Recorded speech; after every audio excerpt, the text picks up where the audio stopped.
강혜신의 오늘의 미국.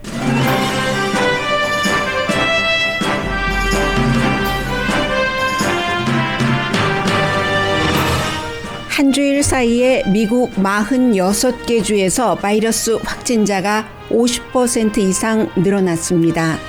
그런데도 테네시주에서는 청소년 백신 접종을 금지했고 플로리다주는 백신 의무화를 금지한 뒤 크루즈 회사로부터 고소당했습니다. 이에 도쿄올림픽이 슈퍼 확산이 될 것이라는 걱정을 하는 전문가는 점점 늘어납니다. 일리노이주가 미국 최초로 아시안 아메리칸이 미국에 기여하고 미국에서 차별받은 역사를 가르치는 법을 통과시킨 뒤 그 통과 배경에 알려지고 있습니다. 어제 투표 제한법을 만드는 공화당과 부정선거라는 가짜 주장을 하는 트럼프 전 대통령을 비난한 바이든 대통령은 오늘 의회로 갑니다. 민주당 상원이 마련한 3조 5천억 달러 규모의 기후변화, 헬스케어 등을 지원하는 예산안을 지지하기 위해서입니다. 실업수당을 받는 사람 가운데 약 180만 명은 실업수당이 충분한 생활비가 되기 때문에 일을 하지 않는다고 말합니다. 일자리가 있어도 일하지 않는 사람들이 말하는 이유 가운데 으뜸은 차일드 케어입니다. 트럼프 전 대통령을 비난한 이유로 재선을 포기한 제프 브레이크 전 공화당 연방 상원 의원이 미국이 중요하게 접근해야 할 터키의 대사로 지명됐습니다. 대정부 시위가 대단한 쿠바와 대통령이 암살당한 IT와의 외교 정책에서 바이든 대통령이 공화 민주 양측으로부터 압박받고 있습니다. 바이든 대통령의 아들이 화가로 전업한 뒤 그림 전시와 판매를 할 예정입니다. 도덕성 논란이 있습니다.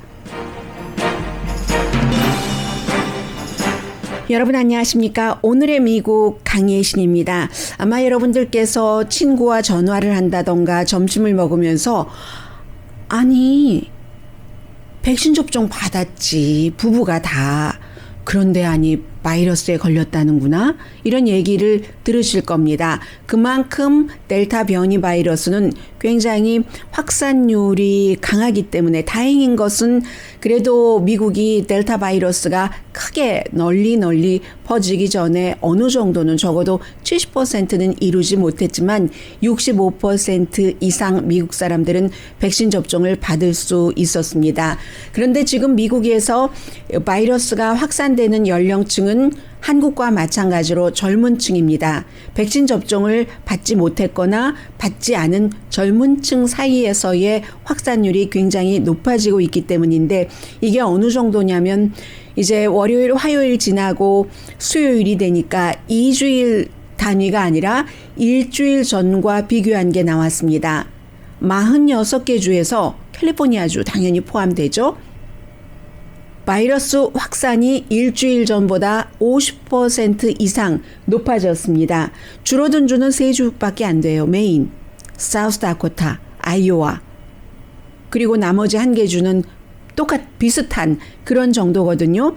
34개 주는 정말로 이게 심각하다. 50%를 훨씬 넘긴 주이고요. 입원하거나 사망하는 사람들, 이 내용은 여러분들께서 다 알고 계시죠? 대부분이 백신 접종을 받지 않은 사람입니다.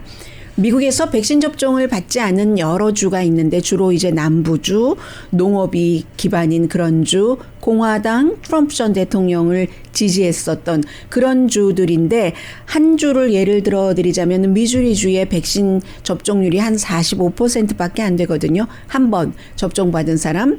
그러니까 전국 평균보다 몇십 %나 떨어지죠. 최악의 말 그대로 지금 미주리주의 보건 관계자들은 고군분투를 하고 있습니다. 7일 평균 케이스가 하루에 1,400명이거든요.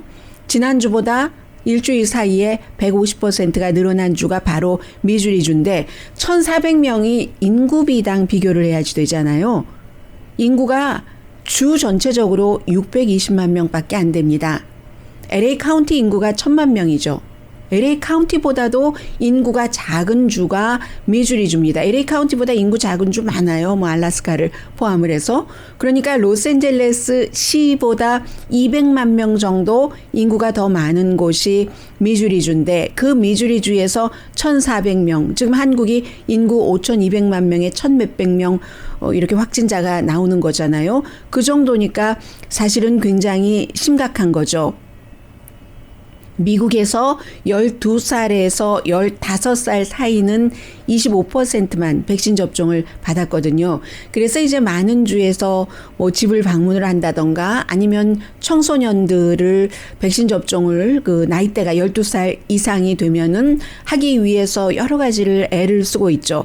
테네시주 역시 농업 많고요. 컨트리 뮤직이 있고 컨트리 뮤직이 강한 주는 역시 공화당입니다. 공화당에서는 뭐 트럼프 전 대통령에 대한 지지도가 아직도 뭐 전폭적이기 때문에 테네시주의 민주당이 이제 이렇게 주도하고 있는 주의 보건당국에서 어제 한 가지 선언을 했는데 공화당 등살에 더 이상 청소년들을 대상으로 한 바이러스 백신 접종을 중지했다. 팝업 그 백신 접종이라고 해서 청소년들이 그 많이 가는 곳에 뭐 예를 들면 요즘에 무슨 뭐 빈티지 샵에서 팝업으로 갑자기 여기 탁탁 세우는 것 있죠. 그리고는 싹 걷어가는 그런 것을 하지 못하게 됐다라고 발표를 했습니다. 사춘기 청소년들이 또 몰려다니고 하니까 또 건강하니까 본인들 아무렇지도 않고 또 나이 드신 분들께 백신 접종 받았어도 옮기고 하는 일이 있어서 그렇게 해왔는데 할 수가 없게 된 겁니다. 공화당 이유가 있어요. 어떤 이유를 지적을 하냐면 청소년들이 팝업 백신 접종 센터에서 부모의 허락 없이 부모의 동의 없이 그것도 친구들에게 압박받아서 친구들이 다 하는데 나만 뭐 종교적인 이유로 우리 부모가 반대해서 백신 접종을 받을 수 없으니까 하면서 빠지기 힘들어서 억지로 받게 한다는 것. 이게 공화당의 주장입니다. 그리고 실제로 테네시주에서 주의 면역 질병 그런 것을 관장하는 책임자가 해고됐습니다. 미셸 비스커스라는 분인데 이분은 이제 보건국에서 의료국장 뭐 면역에 관한 그런 그 책임을 맡고 계시는데 이분이 얘기하시기를 바이러스는 비정치적인데 지역이나 정치 성향 전혀 상관없이 침투하는데 정치인들이 바이러스를 초창기부터 정치화해서 지금까지도 마찬가지다. 뭐 이런 얘기를 했는데 어쨌든 그 청소년들 뭐 이런 그 백신 접종 받는 건 많이 홍보하고 하는 그런 이유로 해고를 당했다는 겁니다. 델타 확진자는 점점 늘어나고 있고 일부 정치인들의 그 백신에 대한 잘못된 정보, 정치적으로 홍보를 하는 거죠. 그런 것들 때문에 많은 사람들이 지금도 레드 스테이트, 미국 남부, 농업이 주인주, 트럼프 지지자들 이런 사람들은 의료 전문가들의 말을 듣지 않습니다. 정치인들의 말을 듣고 백신 접종 받고 있지 않죠. 대표적인 정치인이 플로리다의 주지사입니다. 론 디센티스 주지사가 플로리다주에서는 백신 접종을 의무화하면은 벌금을 준다는 겁니다. 의무화를 할 수 없도록 하는 게 플로리다주에서 지금 통용되고 있는 규제입니다. 그러니까 이제 8월부터 다시 손님들을 받고 운영을 하려고 했었던 노르웨이의 한 그 크루즈 회사가 로열 캐리비안 프리덤이라는 이름의 크루즈 회사가 플로리다주를 고소했습니다. 플로리다주에서는 이 크루즈가 굉장히 사람들이 많이 모이고 여러 번 겪기도 했죠. 우리가 바이러스가 다시 확산되는 그렇기 때문에 백신 그 접종 받으셨습니까? 뭐 열 체크하고 테스트 체크하고 크루즈라는 곳이 며칠씩 같이 다니고 하니까 그렇게 하는데 그걸 하지 못하도록 했습니다. 플로리다주에서 만약에 지키지 않고 손님에게 관광객에게 백신 접종 받으셨어요? 이렇게 물어보면 케이스 하나당 한 케이스당 벌금이 $5,000입니다. 뭐 한 번에 $5,000 이러면 또 감소하고 그 벌금을 낸다고 하지만 한 케이스당 $5,000 벌금을 내게 하니까 이래서는 우리가 영업을 할 수 있는가 하면서 플로리다주를 고소를 했거든요. 그럼 주지사도 하는 말이 있습니다. 테네시주에서 청소년들 나이가 어린 그런 학생들 백신 접종 받게 하는데 그 부모 동의 없이 그 동료들의 압박에 의해서 하게 한다. 이렇게 테네시주의 정치인들이 얘기를 하는 것처럼 플로리다주의 공화당 그 주지사도 하는 말이 뭐냐면요. 어린이와 백신 개인적으로 그 접종을 못 받는 사람들, 뭐 종교적인 이유가 됐던 건강이 됐던 그런 사람들은 크루즈 여행을 하지 못하도록 차별하는 것이다. 차별이라는 얘기예요. 이런 주장을 하고 있습니다. 그래서 이 크루즈 회사에서는 일단 그 고소를 한번 했지만 마지막으로는 뭐 고소를 해서 승소하지 못하면 플로리다주에서 출발하는 뭐 그런 그 크루즈선을 띄우지 않을 수밖에 없다. 지금 이렇게 얘기를 하고 있고요. 또 하나 중요한 것이 도쿄올림픽입니다. 물론 도쿄올림픽을 국제올림픽위원회에서 뭐 해도 된다. 뭐 이렇게 승인을 했을 때부터 많은 전문가들이 지적을 했는데 이제 올림픽 개막식 23일입니다. 다가오면 다가올수록 더 많은 전문가들이 더 전보다 강하게 걱정을 합니다. 슈퍼 확산 때문에 걱정을 하는 거죠. 세계 각 나라에서 얼마나 많은 사람들이 모이고 있습니까?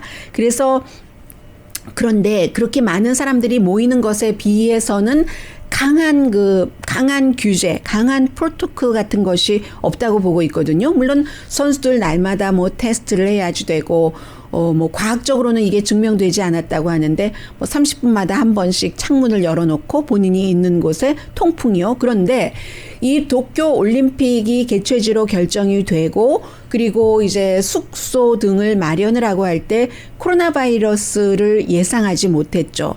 그렇기 때문에 코로나 바이러스에 적합한 통풍, 환기 시스템이 완전하게 마련되지 않은 상태에서 지금 그 올림픽이 치러진다는 얘기입니다. 세계 각 나라에서 온 선수와 스태프과 국제올림픽위원회의 스태프들만 하더라도 각 나라에서 왔잖아요. 물론 국제올림픽위원회는 그 올림픽위원회의 규정이 있기 때문에 전부 100% 스태프들이 그 백신 접종을 받았지만 다른 나라에서 오는 그런 관계자들은요, 대표들도 그렇고 백신 접종이 85%밖에 안 됐답니다. 이렇게 하면서 어떻게 대규모적인 행사를 할 수 있는지는 모르겠으나 굉장히 그 까다로운 그 구석구석에서의 어떤 그 구멍 뚫림 같은 것이 여기에도 있는 거죠.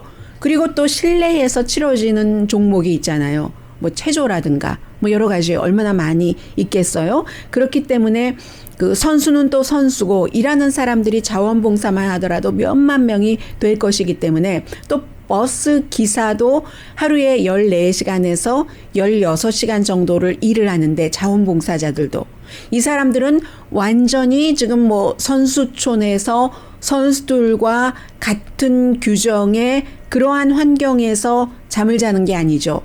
출퇴근을 하는 사람들입니다. 그러면 그 안에서 비슷한 사람과 일을 할 때는 어느 정도 까다로운 규제가 있었다 하더라도 일 끝나고 집에 가서 쉴 때는 전부 또 다른 보통 사람들과 도쿄가 지금 얼마나 확산률이 높아요. 그런 그 똑같은 환경에서 잠자고 나온다 하니까 걱정을 할 수밖에 없는 겁니다. 그래서 이제 이 사람들이 가는 곳을 스마트폰의 뭐 앱으로 연결을 하고 이런 여러 가지를 하지만 바이러스를 어떻게 막겠습니까?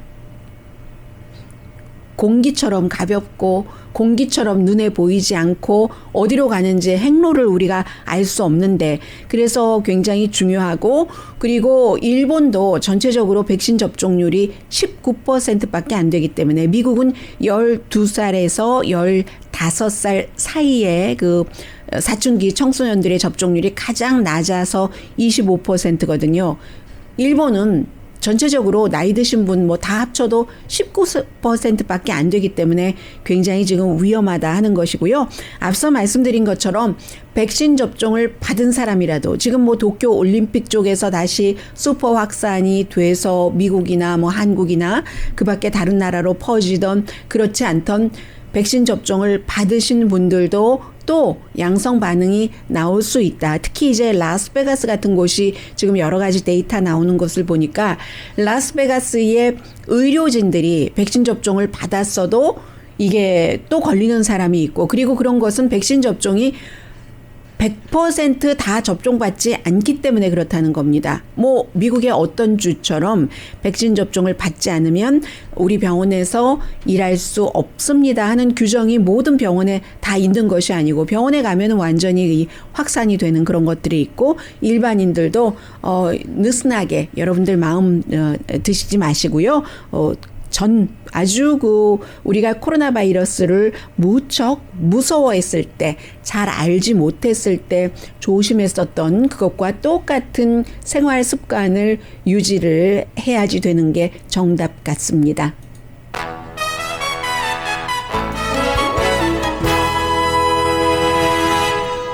잠시 뒤에는 며칠 전에 그 한국일보 그 미주 본사에서 짧게 보도했었던 내용이 있습니다. 일리노이주가 시카고가 있는 윈드 도시, 요즘은 바람보다 더 강한 게 일리노이에 왔다고 하던데 어쨌든 그 일리노이가 미국 50개 주에서 최초로 에이시안 아메리칸에 대해서 공립학교에서 가르치도록 그 규정을 했는데 역시 그 자세히 그쪽에서 전하고 있는 뉴스를 보면은 이런 일들이 이래서 이루어졌구나. 그럼 앞으로 어떻게 하게 되는가? 이런 것을 볼 수 있고요. 뭐 그와 무관하지 않다고 생각이 됩니다.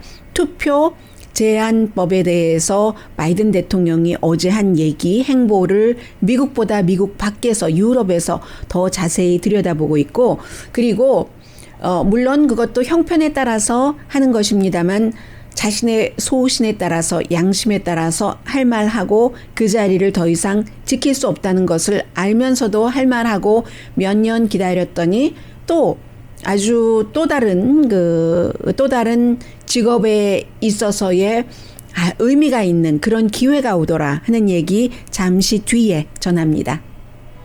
라디오 서울 방송 오늘의 미국 듣고 계십니다. 네, 미주리주가요. 한 달 전에 비해서는 한 달 전 똑같은 기간에 비해서는 지금 바이러스 확산율이 181%가 올라갔답니다. 제가 좀 전에 말씀드릴 때는 150%, 158%였나요? 그랬는데 지금 레이티스트 케이블 뉴스에서 보도하는 것 보니까 181%. 이게 아무래도 150%에서 181%. 그 백신 접종을 받지 않으신 분들이 아픈 것도 아픈 것이지만 그 바이러스에 감염됐을 때 무엇보다도 바이러스에 쉽게 감염이 되죠. 그리고 그분들이 다른 분들께 또 옮길 수도 있는 이게 참 딜레마죠. 어떻게 할 수 없는 그런 부분이요. 일리노이주가 이제 유치원부터 고등학교 학생들까지 공립학교에서는 내년부터 시행됩니다. 에이시안 아메리칸 역사, 에이시안 아메리칸 히스토리를 가르치게 되거든요. 이게 왜 시작이 됐냐면 뭐 당연히 코로나 바이러스를 중국 바이러스, 쿵후 바이러스, 차이니즈 바이러스 이렇게 부르다가 반아시아 정서가 있었고 학교에서 학생들이 놀림을 많이 당했습니다. 밖에서만 그런 게 아니라 그리고 이제 이게 폭력으로 이어지기도 하고 하면서 결국은 그 아시안 아메리칸들이 미국에 언제부터 와서 살았고 어떤 영향을 미쳤는가, 문화도 좋고 또 어떤 차별을 받았는가까지도 교육을 시킨답니다. 그러면 서로 학생들끼리 이해하는데 도움이 되겠죠. 그리고 그 학생들이 자라서 사회에 나와서 또 그 아시안 아메리칸들과 함께 아시안 아메리칸이 아닌 학생들이 일을 할 것 아니겠어요. 이게 민주당 주지사이기 때문에 더 쉽게 가능을 했고 최종적인 서명을 하니까요. 그리고 누가 발의를 했는가. 로열라 법대를 나온 차이니즈 아메리칸입니다.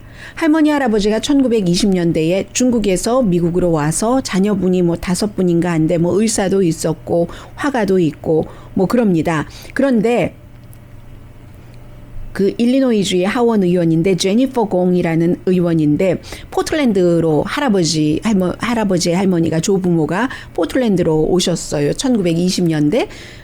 그래서 뭐 포틀랜드 캘리포니아 가까우니까 뭐 그때 중국 사람들이 했었던 여러 가지 일들이 있죠.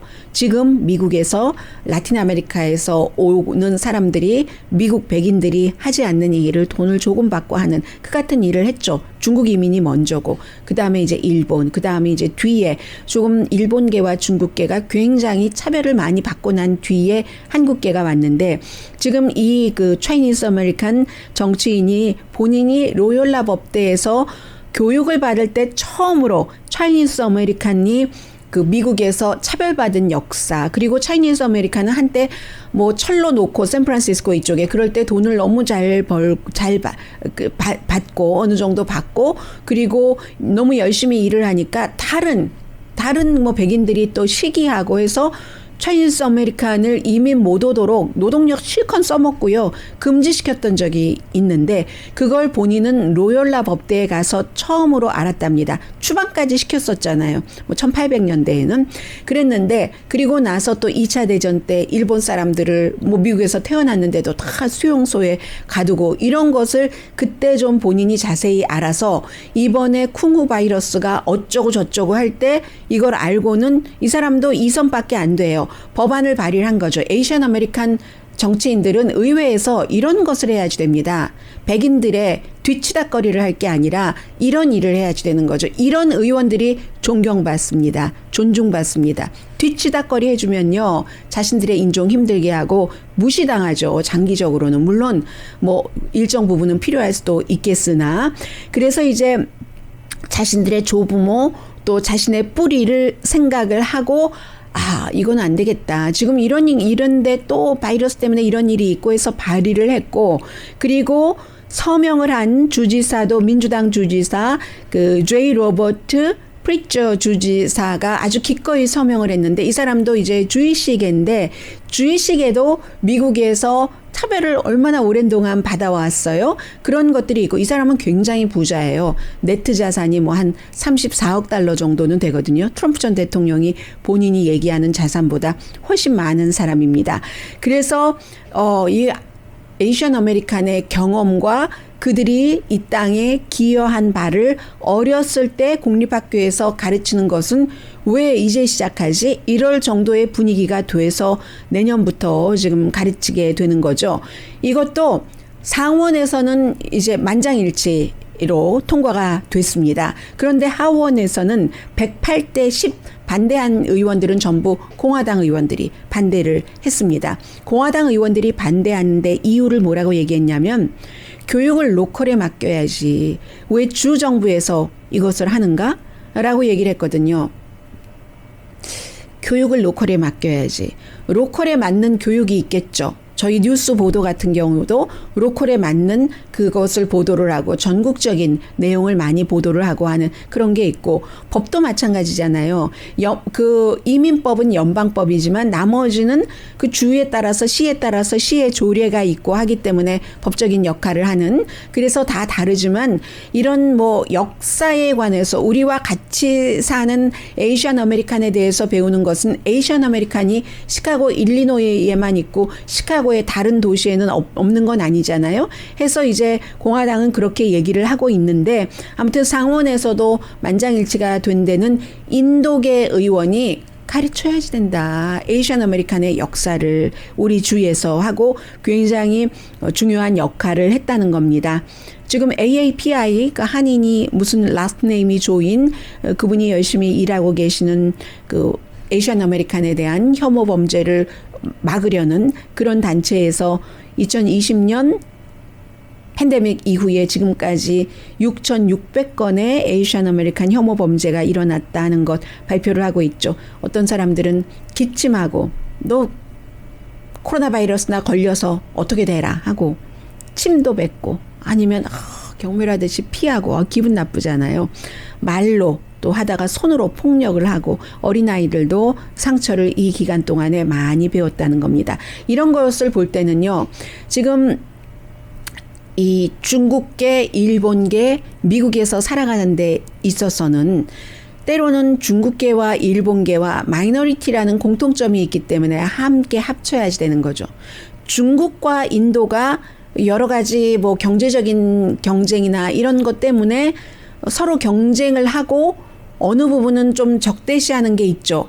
그런데 그것을 그 사이에서 미국이 이제 인도를 중국 편으로 하려고 하고 그런 것들이 국가 대 국가로서는 있지만 미국이라는 큰 나라에서 살 때는 한 단일 민족이 아니기 때문에 코스모폴리탄적인 뭐 좀 세계적인 시각이 있고 필요에 의해서도 우리가 같이 힘을 합칠 수밖에 없는 거잖아요. 그게 바로 지금 일리노이주 하원에서 중국계 의원, 상원에서 인도계 의원, 주지사 유택에 합쳐서 소수 인종에 관해서는 이것을 차별받은 것 드러내 보여주면서 아이들에게 그게 나쁜 거구나 느끼게 하고 또 기여한 바는 그래서 우리가 이렇게 다양한 음식을 먹을 수 있구나. 패션도 요즘 다양해지잖아요.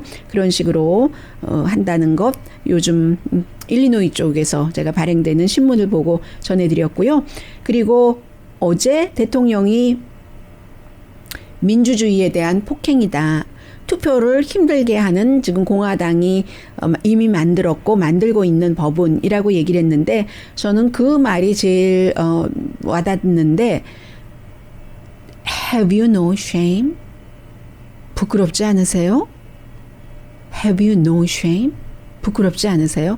이 공화당 정치인들에게 한 얘기라고 생각이 되고요. 왜냐하면 어떤 형태로든 그러니까 어느 정도의 모든 투표뿐만이 아니라 매사에 잡음이나 불안전함이 있지만 의도 자체가 투표를 쉽게 하느냐, 투표를 어렵게 하느냐인데 물론 이것은 민주당이 소수인종의 표를 많이 받고 있기 때문에 아프리칸 아메리칸이나 다른 소수인종 그래서 이런 아프리칸 아메리칸이나 다른 인종의 투표 그 비율을 높이려고 하는 것도 분명히 의도가 있을 겁니다. 그러나 전반적으로는 투표율이 높아지는 것 자체가 민주주의죠. 민주주의는 어떤 사람들이 살고 있느냐 자체는 지금 이 땅에 살고 있는 사람들을 기준으로 하는 것이고 그리고 모든 사람들의 투표율이 높아져야지 민주주의는 다수의 의견에 따라서 그리고 때로는 다수의 의견이 틀릴 수도 있어요. 법으로 어떤 대통령을 뽑는다던가 어떤 법을 만들어 놓는다던가 해서 그 다음에 조금 경솔했네 이게 아니다 싶으면 그 다음에 수정을 할 수 있는 게 민주주의죠. 캘리포니아주에서 한때 이민자에 대해서 굉장히 혹독하게 하는 법을 만들어서 통과시켰고 그것이 나중엔 캘리포니아에는 맞지 않는다 해서 나중에는 다시 그것을 돌려놓은 적이 있습니다.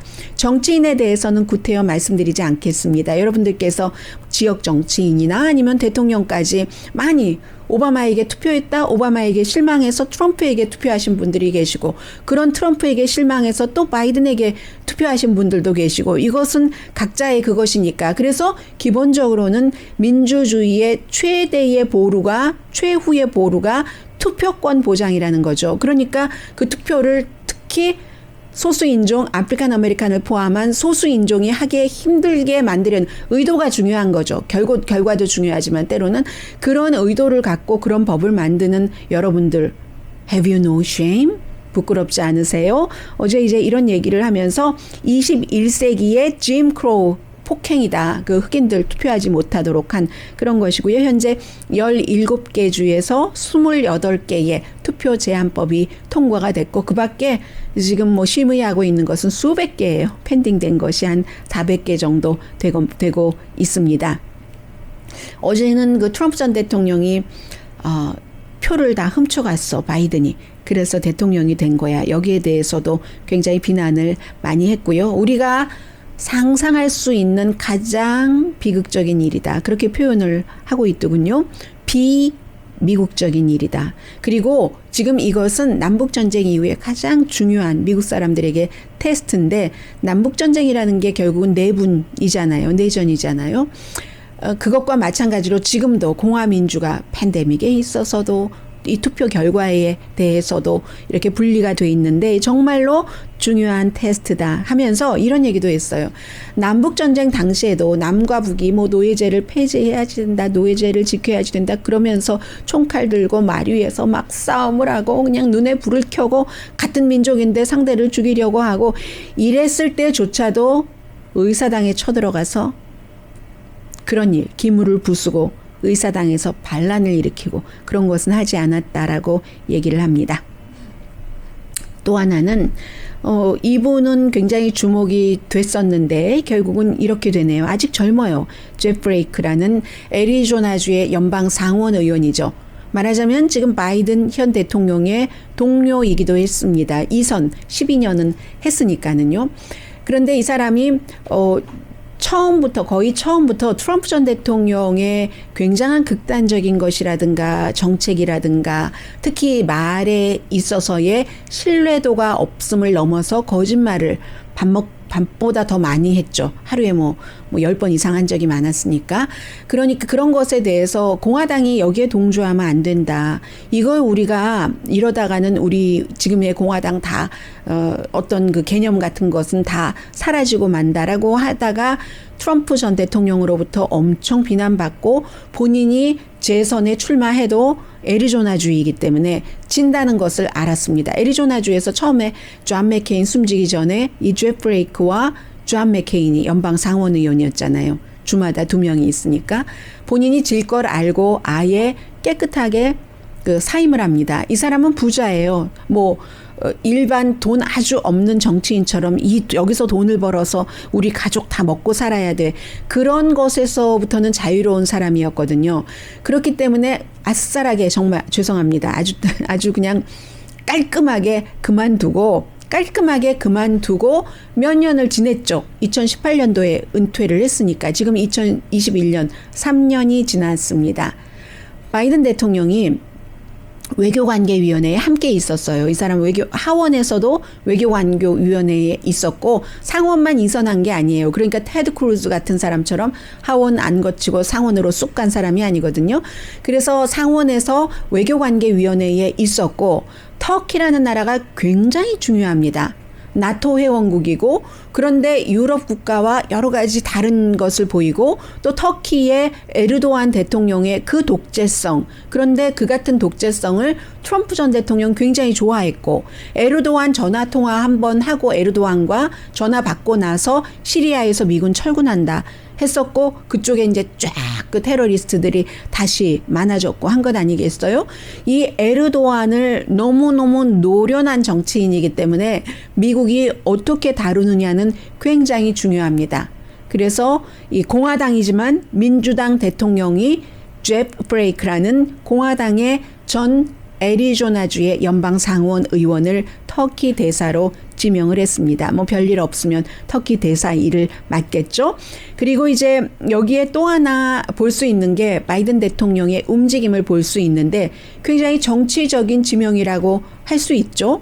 물론 이 사람이 능력은 있는 사람이지만 공화당이었고 트럼프 전 대통령을 싫어했었던 사람이고 아주 중요한 대사 포스트에 앉혔으니까 정치적인 지명이라고 봅니다. 그런데 또 다른 사람 Can't do lockdown이라는 직업이래요. 직업이 아니라 직업 외교관은 이 몰도바의 대사에 또 지명을 했거든요.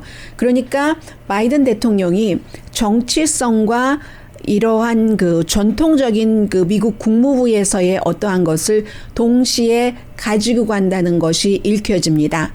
처음에 전임 그 행정부에서 첫 번째 국무장관이 외무장관이잖아요.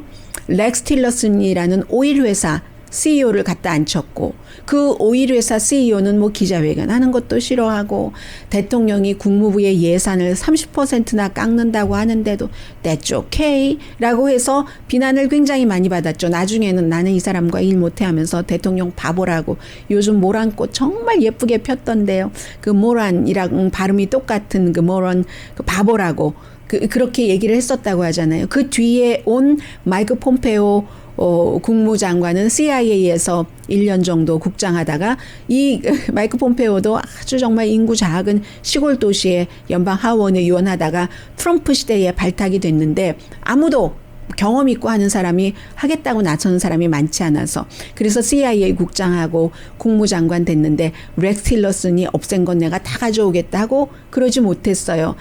이제 그 마이크 폼페오도 사실 본인이 대통령에 출마하려고 열심히 거기에 대해서 그 본인 그 외무장관 관저 같은 데서 파티를 무척 많이 했고요.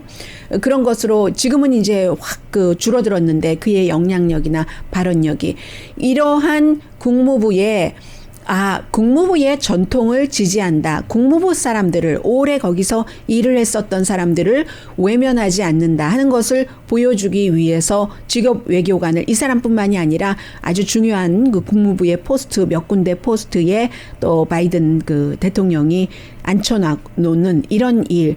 그러니까 수십 년 동안 본인 자신이 외교관계위원회에서 일을 했고 또 부통령으로서도 일을 했기 때문에 외교관계에 대해서 또 국가의 그 국무부라는 그 정부 부처의 어떤 움직임, 그들의 그 사기 이런 것에 대해서는 뭘 좀 아는 거죠.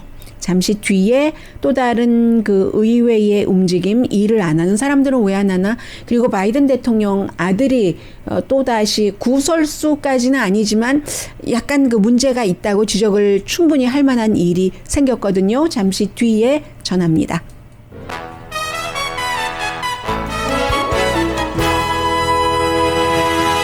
라디오 서울 방송 오늘의 미국 듣고 계십니다. 네, 이것은 이제 시작이기 때문에 어떻게 될지 알 수 없는 것입니다만 한 나라의 그 예산은 한 가정의 예산만큼 중요한 일이기 때문에 전합니다. 3조 5천억 달러 10년 동안의 예산안, 그리고 이 예산안도 지난번에 경기부양책과 마찬가지로 공화당의 도움 없이도 통과될 가능성 있습니다. 다만 민주당 연방상원의원 50명이 전부 예스를 하면은, 그런데 여기서 포커스를 두는 것은 재생에너지에 대해서 세금 감면하고 전기자동차에 대해서 뭔가 인센티브 주고, 그 밖에 사람에 관한 기간 산업, 헬스케어, 덴탈, 그러니까 치아하고 시력하고 청력을 더 많이 도와줘야지 된다는 거예요. 건강보험에서. 버니 샌더스 연방 상원 의원이 강하게 주장을 했었던 겁니다. 버니 샌더스 의원은 3조 5천억 달러가 아니라 6조 달러를 주장을 했었어요. 그리고 이제 서부 지역 산불 좀 봐라. 이거 뭐 해야지 돼. 기후변화에 대해서 이런 얘기를 했고요. 스몰 비즈니스나 1년에 40만 달러 미만을 버는 사람에게는 세금 인상 안 한다 하는 것도 이 안에 포함되어 있습니다. 왜냐하면 항상 모든 예산안이 나온다. 이렇게 보면은 그래서 그 돈을 어디서 마련할 건데 하고 질문을 하잖아요. 디테일이 나오겠지만 어쨌든 1년에 40만 달러보다 못 버는 사람에게 세금 인상은 없다는 것을 딱 그 명기를 했습니다.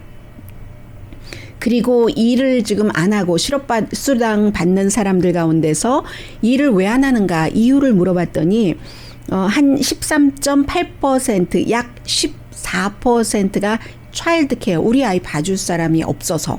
그리고 13%가 많습니다. 세 가지 이슈인데 코로나19이 아직도 조금 그 위험하다고 느껴져서, 그리고 내가 지금 받고 있는 실업수당으로 충분히 나는 생활할 수 있기 때문에, 그리고 어떤 분은 뭐 나 건강상의 이유 때문에, 이게 각각 13%, 그 밖에 뭐 12%, 11, 10 뭐 이렇게 되는 게 전부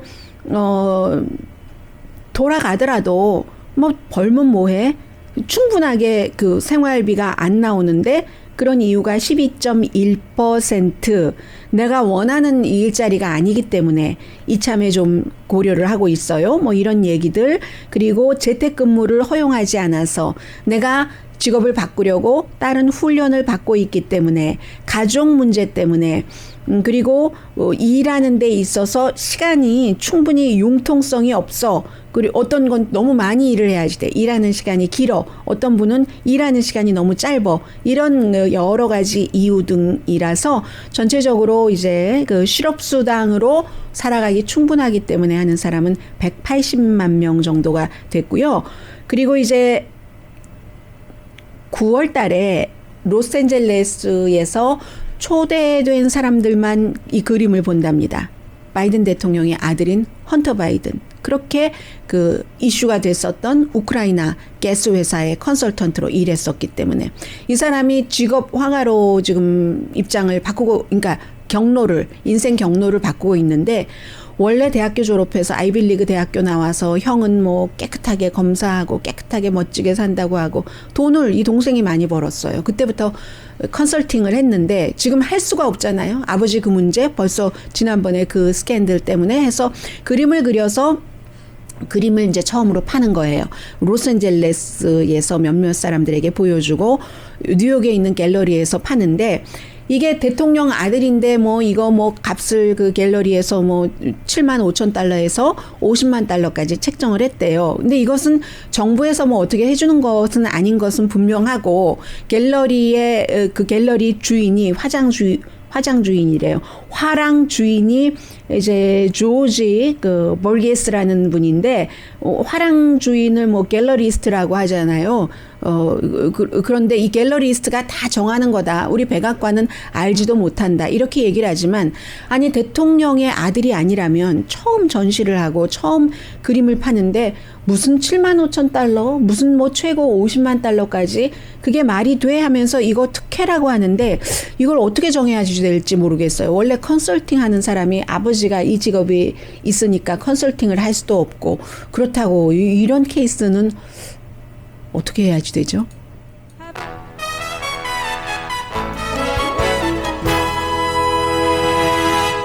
라디오 서울 방송 오늘의 미국 듣고 계십니다. 쿠바와 그 IT에 지금 바이든 대통령이 눌려 있습니다. 작은 그 캐리반 국가들인데요. 뭐 마이애미에서 비행기 타면 한 2시간이면 간다고 하죠. 역사적으로 미국이 많이 개입을 했었고 그런데 플로리다주의 표를 의식할 수밖에 없습니다. 플로리다주에서 쿠바계 지난번에 그 트럼프 전 대통령에게 많이 투표를 했었잖아요.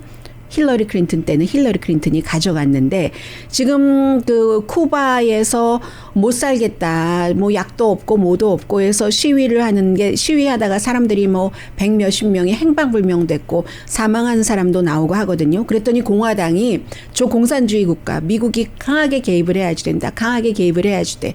라고 얘기하고 이 또 민주당에서는 왜 쿠바 아바나에 무슨 대사관도 설립하고 오바마 시대 때 그랬잖아요. 약간 그런 것을 지켜가야지 되는데 뭐 이런 얘기들도 하고 있고요. IT도 마찬가지인 거예요. 거기 너무 개입하지 말아라 하는 정치적으로 사람들마다 다 입장이 다르기 때문에 개입을 해야지 된다. 개입을 하면 안 된다. 뭐 이런 것들 때문에 지금 바이든 대통령이 어느 정도로 수위를 조절하는가. 그런데 물론 여기에는 그 정치적인 압박만 가지고 하는 것은 아니죠. 바이든 대통령이 자신의 어떤 그 정치적인 철학 같은 것 그런 것들을 가지고 해야지 되는데 여전히 아무튼 바이든 대통령의 그 보좌진은 IT에 대해서도 직접 개입하는 것을 상당히 그 조심해야지 된다고 얘기를 하고 있거든요. 대통령 암살된 IT에 대해서도. 그래서 아마 또 며칠 있으면은 쿠바와 IT에 관한 그 미국 정부의 조금 더 다가서는 정책 같은 것이 발표될지도 모르겠습니다. 네, 지금 그 쿠바의 경우는 30년 만에 그 최대의 시위라고 하는데 왜 먹을 것도 없고 물도 없고 뭐도 없고 물가는 또 이게 뭐냐고 어느 정도까지는 미국이 제재했었던 것 이런 것을 쿠바 정치인들도 많이 활용을 했었죠. 그런데 팬데믹 이후에 이게 많이 깨진 거예요. 팬데믹이 일어나니까 또다시 뒤집히고 그러면서 또 하나의 그 공산국가를 생각을 하는데 나라는 나라인데 북한은 쿠바만 못한 거죠. 국민들이 이렇게 시위도 할 수 없는 국가니까 이런 여러 가지가 오버랩이 됩니다. 강희신이었습니다.